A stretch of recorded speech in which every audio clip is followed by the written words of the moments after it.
अस्सलाम वालेकुम friends. Drama इब्लीस जिसके आने वाली एपिसोड में हम देखेंगे कि अनाबिया सबके साथ बुरे तरीके से बात कर करके तमीज़ ही भूल चुकी है।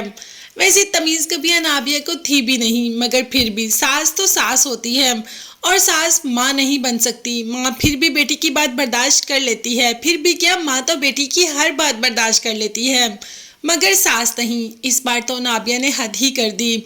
सास की फ्रेंड्स बैठी थी और इतने बुरे तरीके से आके बात की कि शावेज कहाँ है, ना सलाम ना दुआ। जब माँ ने कहा कि तुम किस तरीके से बात कर रही हो, तो कह दिया कि जब मैंने आपसे पूछा कि शावेज कहाँ है तो आप मुझे सीधे सीधे बता दें। मैंने कुछ ऐसा मुश्किल सवाल तो नहीं पूछा, यही पूछा कि शावेज कहाँ है। अभी माँ मुंह ही देख रही होती है कि अनाबिया फट से शावेज के रूम में चली जाती है और माँ की फ्रेंड्स मतलब सुल्ताना की फ्रेंड्स तो सुल्ताना को देखती ही रहती हैं कि इतनी बदतमीज़ बहू है सुल्ताना की। है शावेज से जाकर अपनी मोहब्बत का इकरार करती है और कहती है कि तुम मेरी कॉल नहीं अटेंड कर रहे थे तो मैं परेशान होगी कि तुम कहाँ थी। अब तो माँ ने भी शावेज को आड़े हाथों ले लिया कि आखिर अनाबिया तुम्हारी लगती क्या है, तुम्हारी माँ है, तुम्हारी बहन है या बीवी जो सीधी तुम्हारे कमरे में पहुंच जाती है। उसे कहो कि ऐसे बेबाकी से तुम्हारे कमरे में मत आया करे जितनी देर तक तुम दोनों किसी रिश्ते में ना बन जाओ।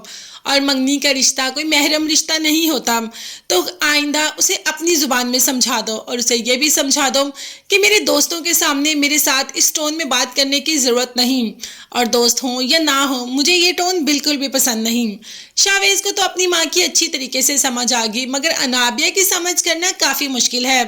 अब यहाँ पर पुप्पो की मिन्नतें करके घर में आ तो गई, सिर्फ और सिर्फ मरियम का घर खराब करने के लिए।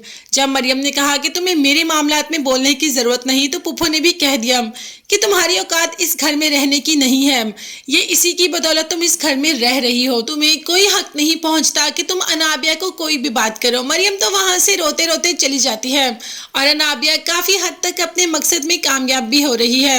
मरियम की जब बात सुनता है अवैस जो ऑफिस से आता है तो जाते ही माँ के पास पहुंच जाता है, माँ से बोलने लग पड़ता है। अब वो भी माँ है, उसने भी कुछ सोच के ही रखा होगा, भाई ये सारा कुछ तो चलता ही रहता है सास बहू की स्टोरी में। तो माँ भी बेटे के कदमों में गिर जाती है कि तुम्हारी बीवी को कुछ कहा तो मुझे माफ़ कर दो। अब बेटा ये तो बर्दाश्त नहीं कर सकता ना, तो फाइनली यहाँ पर झाड़ किसको पड़ गई, मरियम को ही गुस्सा दिखा दिया कि हर सास बहू में तू मैं होती है। इसका ये मतलब तो नहीं कि जब मैं थका हारा ऑफिस से आऊँ तो तुम अपनी कहानियाँ लेकर मेरे पास बैठ जाओ। आइंदा मैं अपनी माँ के खिलाफ कुछ भी बर्दाश्त नहीं करूँगा। मतलब अनाबिया अपने मकसद में कामयाब हो रही है, उसका मकसद यहाँ से पासपोर्ट चुरा के लेके जाना था और बस मौका मिलते ही उसने ये काम भी कर लिया। जब हनीमून के लिए जाने लगे तो पासपोर्ट ही नहीं है। अब फिर अवैस और मरियम में क्लैश आएंगे सिर्फ और सिर्फ अनाबिया की वजह से, और अनाबिया को ये सब करके बहुत खुशी मिलती है। देखते हैं ऐसा पता भी चलेगा कि अनाबिया ने काट लिए हैं, पासपोर्ट अनाबिया ने लिए हैं, या ये बात ऐसे ही रद्द हो जाएगी। ये देखने के लिए चैनल को सब्सक्राइब कीजिएगा, बेल आइकॉन भी प्रेस करें ताकि हर वीडियो आप तक बआसानी पहुंच सके। अपना बहुत ज़्यादा ख्याल रखिएगा। नेक्स्ट वीडियोस तक के लिए अल्लाह हाफिज़, bye bye and take care.